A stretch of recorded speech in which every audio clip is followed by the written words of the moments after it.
दोस्तों, हम हर हफ्ते आपके लिए लेकर आते हैं डर की सच्ची खौफनाक कहानियां। तो अगर आपको हमारी ये एनिमेटेड स्टोरी पसंद आती है तो चैनल को जरूर सब्सक्राइब कीजिए ताकि हम हर हफ्ते आपके लिए ऐसी ही कहानियां लाते रहें।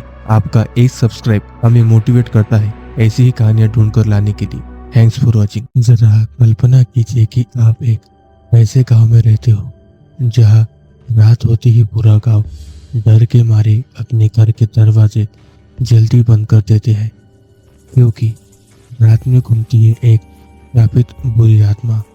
रात होते ही उसका आतंक शुरू हो जाता है।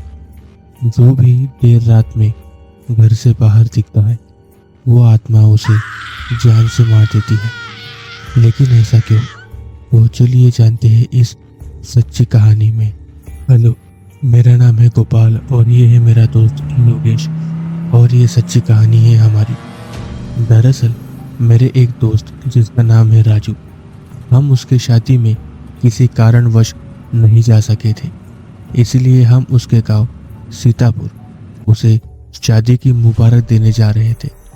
और वैसे भी हमने उसके मुंह से बहुत सारी डरावनी कहानी सुनी थी इस गांव की, तो हम दोनों बहुत ज़्यादा एक्साइटेड थे यहाँ आने के लिए। हम दोपहर को गांव में पहुँचे। सबसे पहले हम मिले राजू से। राजू हमें देख बहुत खुश हुआ। हम सब एक जगह बैठकर गपशप करने लगे। इधर उधर की बातें करते करते अब रात हो चुकी थी। मुश्किल से शायद 7 ही बजने आए थे। मैं देखता हूँ कि राजू के घर के लोगों ने दरवाज़ा बंद कर दिया और हमें सख्त मना किया दरवाज़ा खोलने के लिए। अब देखते देखते गांव के सभी लोगों ने अपने घर के दरवाजे बंद कर रहे थे। मैं बिल्कुल हैरान था। मैंने राजू से पूछा, राजू ये सब क्या है दोस्त? राजू कुछ समय चुप रहा।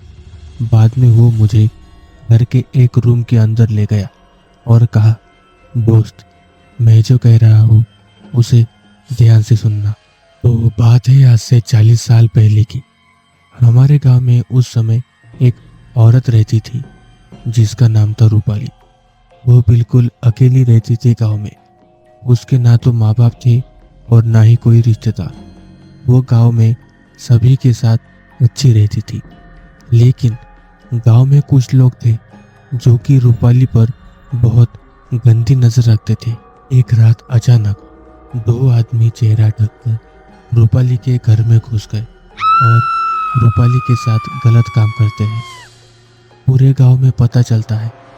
रूपाली हर किसी से पूछती है कि कौन थे वो लोग जिन्होंने मेरे साथ गलत काम किया, लेकिन किसी भी गांव के आदमी को नहीं पता था कि वो 2 लोग कौन थे। रूपाली भी पूरी तरह से टूट गई, क्योंकि कोई भी गांव का आदमी उसकी मदद नहीं कर रहा था। इसीलिए पूरी तरह हार कर उसने खुद की जान ले ली।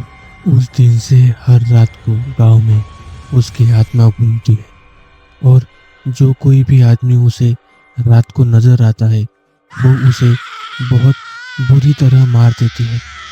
ऐसा करीब 40 साल से हो रहा है। बात करते करते उनका ध्यान जाता है कि उनका दोस्त योगेश तो घर पर है ही नहीं। गोपाल और राजू उसे पूरे घर में ढूंढते हैं। घर के सभी लोग अब परेशानी में पड़ जाते हैं। दूसरी तरफ योगेश गांव के गलियों में घूम रहा था। यार, गांव के सभी लोग कितने जल्दी सो गए। सभी के घर के दरवाजे बंद हैं। एक कुत्ता तक नजर नहीं आ रहा। चलो मैं भी अब घर की ओर चला जाता हूँ। योगेश राजू के घर के पास आ जाता है। राजू का घर बंद था। वो जोर जोर से आवाज देता है, लेकिन किसी को भी उसकी आवाज सुनाई नहीं दे रही थी। तभी योगेश के पीछे वो साया नजर आता है। योगेश को उसके पीछे से गुस्से से कुर्राने की आवाज सुनाई देती है। जब वो पीछे मुड़कर देखता है तब उसे वो आत्मा नजर आती है। वो दिखने में इतनी ज्यादा खौफनाक थी कि योगेश जोर से चिल्ला उठा। उसके चिल्लाने की आवाज घर के अंदर तक आ जाती है। गोपाल उसकी आवाज सुन दरवाजा खोलने लगता है, लेकिन उसे राजू और कुछ लोग ऐसा नहीं करने देते। गोपाल जोर जोर से चीखता है, मेरे दोस्त को अंदर ले लो, उसे कुछ न हो जाए। लेकिन फिर भी उसे वो दरवाजा नहीं खोलने देते। योगेश डर के भाग रहा था। वह आत्मा उसके पीछे पड़ गई थी। योगेश दौड़ते दौड़ते लोगों के घर के पास आकर मदद की भीख मांगता है, लेकिन कोई भी गांव का आदमी उसकी मदद के लिए अपने घर का दरवाजा नहीं खोलता। योगेश गांव के रास्तों पे दौड़ रहा था।